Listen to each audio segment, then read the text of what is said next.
Hi, I'm Dylan, and today we're going to work with RSCAD to send signals out of the RTDS into the physical world. So let's open up RSCAD and pull up the demo circuit that we were working on previously. We're going to need to add a few components to this to make it send signals to the RTDS. So the first thing we're going to do is install breakers. That way we can monitor the current through the breakers. And then those breakers have to communicate to a CT, and that CT sends the signal to the GTAO card, which is the analog output card. And we might need a couple other things, but that is the general idea of what we are doing. So we're going to come over in our library and go to breakers. Let's copy this. Now we are going so you hit W, make that wire shorter, rotate this, and we can go into the properties right now because you will need to change this to where it monitors the current, and we're going to have two of these, so I'm just going to go put a 1 everywhere. So we got breaker 1 here, 1 here.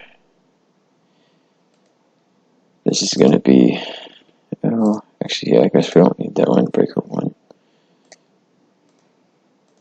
Change this to yes, and go to C, and change all 3 phases.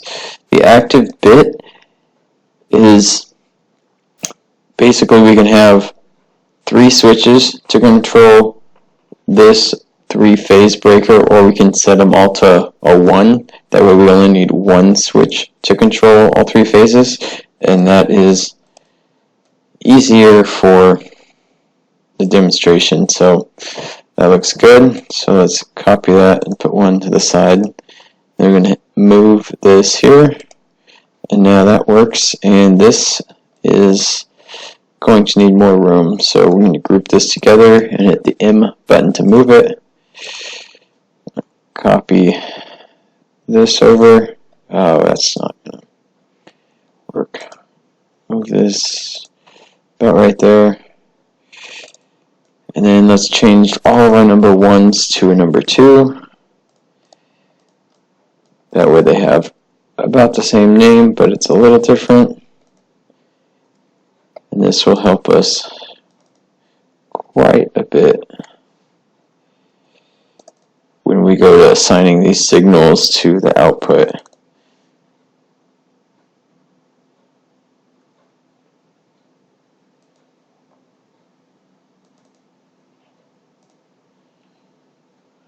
Let's see.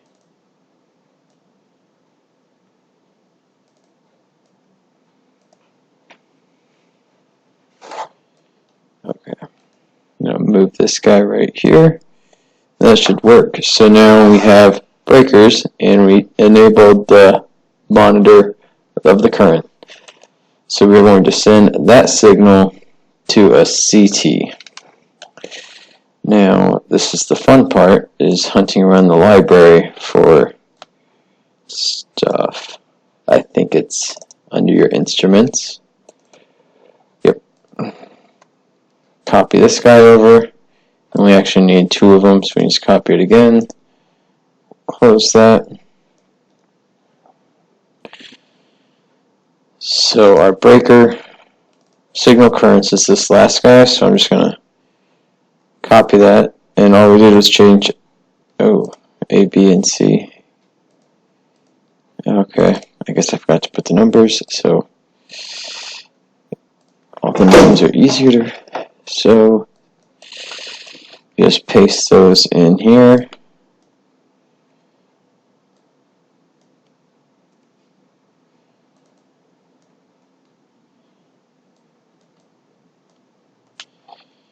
And then you have signal names as well. So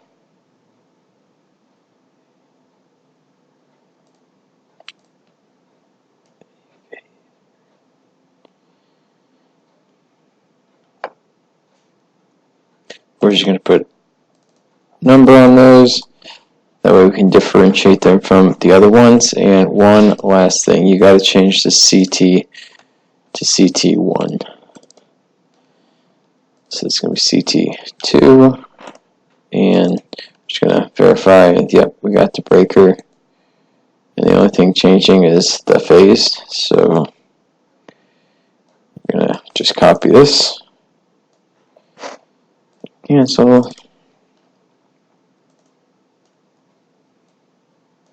A, B, and C. And signal names, we're just going to make these 2 after them. So now we have current flowing. We can read the current, and we're sending it to a CT to turn it into a voltage source so we can send it out of our system, because the RTDS doesn't send amperage, it sends voltage that is interpreted by amperage at the device. At least that is how it is working with my SCL equipment. So now we need to go to the control settings, and we need a switch to control these breakers. So copy this guy out of there, and a piece of wire, and a name.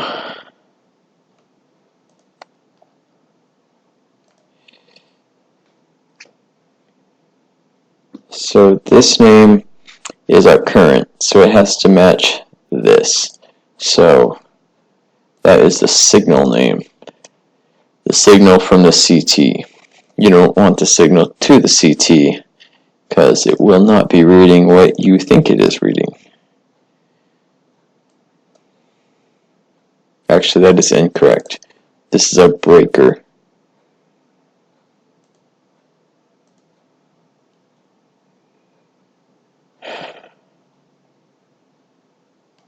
Yeah, it is our breaker control.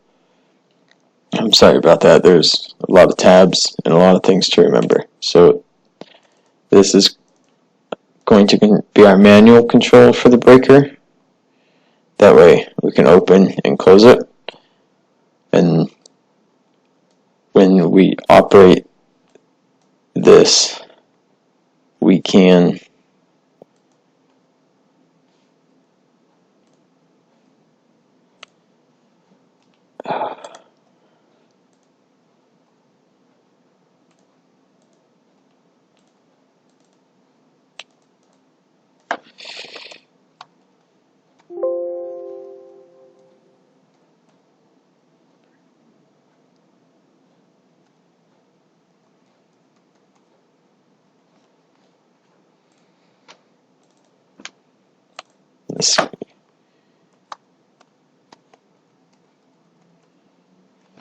now these switches are going to be used on our HMI to operate these, and we will graphically be able to see the voltage change at each point as this goes on. So now we need our input output, and we need a GTAO card, and we are just going to click the X button, and that cuts it. Then we can close this and come over and paste. Now, when this connects to the RTDS, your RTDS has a bunch of cards and a bunch of different options.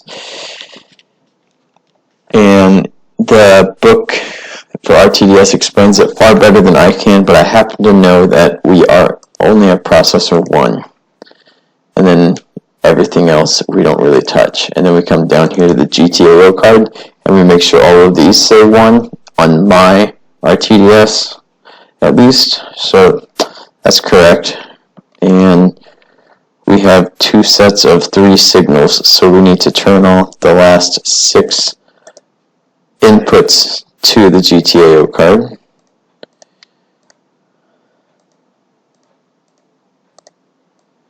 Oh, no, we want that one. So now we're just going to copy this, and we're going to name it what the current signal is. So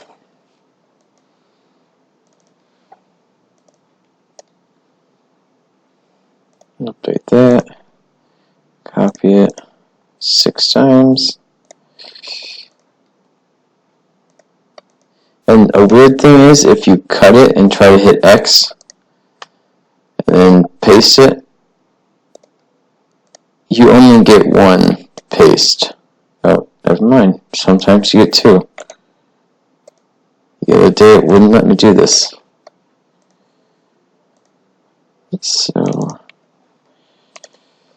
name this B and C.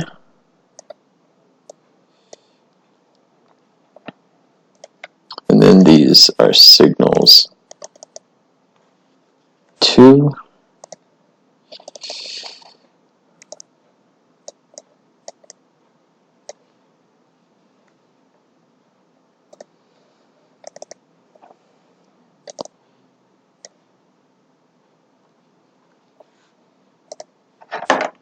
So now we have pretty much everything that we need. We have a source. It's going to pump current through our breakers for a load and then through more breakers for a load. These breakers are set to monitor the current. The current is sent to a current transformer where it's converted to voltage, and the voltage is sent to the card. We have switches that we can use to operate the breakers. So let's see if this compiles. Oh. Okay, that was an error from earlier. So is what it was complaining about is these nodes, and these nodes have the same name, and that cannot work. So we're just going to change these to 7, 8, and 9. Compile it again, and we see down here that this was successfully compiled. So now I'm just going to make some common errors. That way, when you guys make them, you have an idea of what's going on, because it's not always clear. So if we had just copied and pasted this, and it said CT1, and you went to compile it, it would just tell you that you had the same settings multiple times, and that is because you have 2 of the same thing. So that's what happens when you name something twice. And then another issue that has come across is if I click on this and I hit C, I get 2, but for some reason they get stacked up on top of each other. And then when you go to compile it, you'll just get a whole bunch of errors, and they're not reading to the GTAO card. There's 2 things on the same channel, and it just looks like it's broken. So never be afraid to move things, or just hit X, and if it's the only one, you can always undo it. But yeah, that is pretty much it. The biggest issue that I typically have is if I'm doing a bigger schematic and I'm copying and pasting multiple things, something inevitably is going to get skipped over when I go to change names. And like on this switch, you see it says there's been a duplicate. But when we duplicated the GTAO card, it didn't say there was a duplicate. So that's just one of the odd quirks about this machine. And the wires are also another thing that you really gotta be careful when you're labeling, because now it didn't even catch this one. It's just noticing that the breaker isn't hooked up right, and that is something that RSCAD does. It will pretty much only give you one group of errors at a time, and so lots of times you think you're almost done, but it's just one little thing after one little thing. And yeah, so here we are, all fixed, and everything is completed. successfully. And so that is the end of this video. In the next video, we're going to open up the HMI.